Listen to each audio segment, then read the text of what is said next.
Hi, welcome to my channel, JaberTime, where I do math videos from algebra to calculus and differential equations, simplified with examples. If you like this video, hit the like button and subscribe. If you have any comments or questions, leave them down below. And once again, I want to thank you for watching and hope to see you again and again. Thank you. This is another quick video. It's about the chain rule. Suppose y equals f of u is differentiable at u equals g of x. And u is the g of x is differentiable at x. The composite function y equals f of g of x is differentiable at x. And its derivative can be written in two equivalent ways.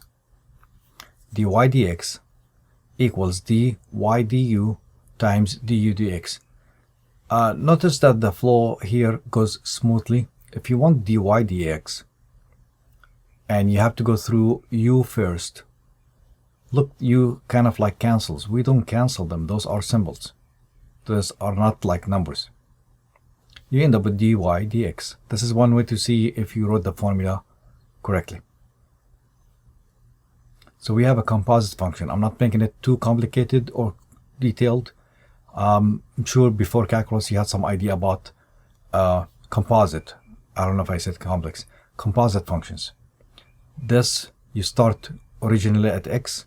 You go to g of x. G of x becomes the input for f of x. Alright? Or the other formula is d dx equals of f of g of x, written clearly as composite, is f prime of g of x. Then you go in and multiply by g prime of x. No wonder why they call it chain rule. So you kind of like keep going in. Let's be practical and take an example. I made this example because I want to make it so simple. The chain rule is not complicated at all, and I don't want to make it 45 minutes video. Unless if there is demand and you guys need more and more questions or more examples, I could make another one and call it part 2. So here's 3x plus 1 to the second. We want the derivative. Slowing down, let u be the name or a short name for 3x plus 1. 3x plus 1. So what's du dx? Because u is a function of x, it's just 3. So my function now looks like this to me. Y equals u to the second. Alright. So what's dy du? I'm not going to call it now dy dx. I don't see the x. So dy du, 2 goes up front. 2 minus 1 gets reduced by 1, becomes 1. It's just 2 times u, which is 2 times what we agreed on being called u. U is 3x plus 1, so it's 2 times 3x plus 1. If you simplify this, it's like 6x plus 2. Alright, let's go back to the formula. The formula says dy dx equals dy du times du dx. This time I kept them in colors. This is the green part and this is the blue part. The green part is from here. The blue part is from up here. 3 times 2, 6. Use the distributive. We're done. Hopefully, I know I was reading the formulas fast, but I knew that it's better to see some numbers and examples. That's why we're seeing it right here. I think the flow is clear. I'm slowing down because I don't want to go too fast and you end up like stopping the video to see what I wrote. We're going to do the same problem using the other formula. Here we go. Same problem. A simple problem just for the concept. Here we're gonna say the inner function of this whole thing is, what's the inner function? It's 3x plus 1. This time we're calling it g of x. Earlier we called it u. The derivative of the inner function of this guy is g prime of x, which is 3. The outer function is a second degree. See, as order of operations, you could think of this as 2 steps. Let's say Monday, Tuesday. On Monday, I give you x. What do you do to it? You multiply it by 3 and add 1, and you take a break. You come back on Tuesday. I say, I didn't finish. I go like, okay, what do you need to do? You say, what I did on Monday, that's 3 times 5 plus 1, or 3 times x plus 1. I need to square it to end up with a problem. So it's like a 2-step. Inner, outer, first step, second step. So this is my outer function. We go in order of operations one more time with parentheses from inside out. So that's why they call it inner and outer. So the derivative of the outer function, which is this guy here, renaming the inside part as u, or g of x, is f prime equals 2 times u to the power 1, or 2 times u, which is 2 times 3x plus 1. Since u is 3x plus 1. Now let's use the formula. We know this,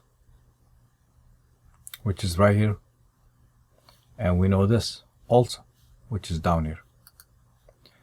This is f prime of u, this is times g prime of x. F prime is 2 times 3x plus 1.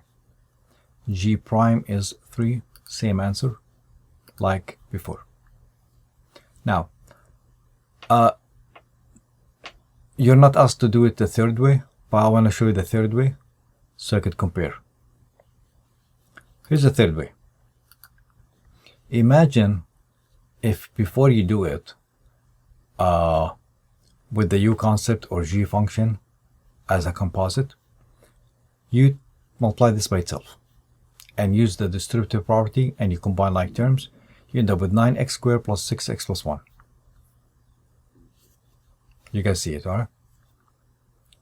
What's the derivative of this? That's going to be called dy dx. 9x to the second gives you what? 18x. And 6x gives you 6, and 1 goes away. Same answer. Now you might say, wait a minute. Why we're learning the chain rule if I could do it this way? That's a good question. As you could see, my videos are more like lectures and notes and examples. They're not just examples by itself. So I want to explain to you how the chain rule works. What about this? This one was easy. But what about if it was not to the second degree? For example, if y equals 3x plus 1 to the power 99, are you going to take the time to multiply it by itself 99 times? Well, if you have other ways, other skills, other options, I think you will. I don't think you're going to use this process when it's not convenient. So I'm telling you, after I show you this example, why do we have something called chain rule? So that's one benefit of the chain rule. Good luck. So you need to know the chain rule. Alright? Now you know at least the importance of the chain rule because of things like that and other problems that you cannot do it straightforward. Let's take another detailed example and end up this video. You know, for the chain rule, I don't think we need 15 problems, but at least we understand now. But I'm gonna slow down in a detailed problem and end up the video. Y equals sine to the second x plus 1 to the power 5.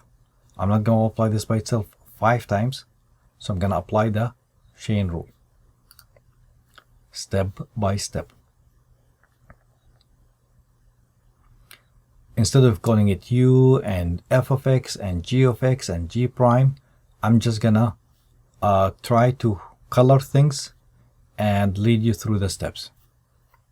So we work with the exponent, we bring it up front, which is 5. This gets down by 1. Now we go in. That's called chain rule. You just keep following. What's the derivative of this? We don't know yet. We're taking our time. So I called it derivative of the inner part. See, I'm not using u and u prime or du dx. All right, so far so good. This is copied the same. To find the derivative here without any mistake, I'm taking my time. It's only one problem that I'm taking my time with. The second degree is a little bit misleading for some students, so I put it up. Sine x being squared. All right. Nothing new except rearranging to write it in a neat way. One more time. The derivative of two functions being added, the derivative of the sum is the sum of the derivatives. So simple. We know this. When you want to find derivative of, let's say, 5x plus 7, you find derivative of 5x, then you find derivative of 7, and you add them up. And that's what I'm doing. Next step. Derivative of this guy is 0. Derivative of this is another chain rule. We have an inner and outer function. We find the derivative of this by moving the 2 up front and making this 1 less, which is 1. We go in one more time. Derivative of sine x, the inner part. All right. This is the same. Derivative of sine x is cosine x. I don't need to write the 1. Clean up, no need to write the 0. 2 times 5 is 10. I have sine x, cosine x, you could move them up front, you don't have to. You're done, basically done. But if you want to enhance it, I'll show you something. It's good to know like more and more in case you need it. This right here inside is only, without the 0, 2 sine x, cosine x. It's one of the identities in math, in trig. It's called sine 2x. Double angle identities. So if you do that instead of this, you end up with, that's sine 2x. That's right here. I kept it in the same color. And this is 5, still up there, I didn't touch it, and I moved this down here. So this is acceptable, this is also acceptable, but it's good to know that this could be written as sine 2x. That should do it, and we'll see you in the next one. Thank you. Thank you for watching. If you like this video, hit the like button and subscribe, and I'll see you next time. Thank you.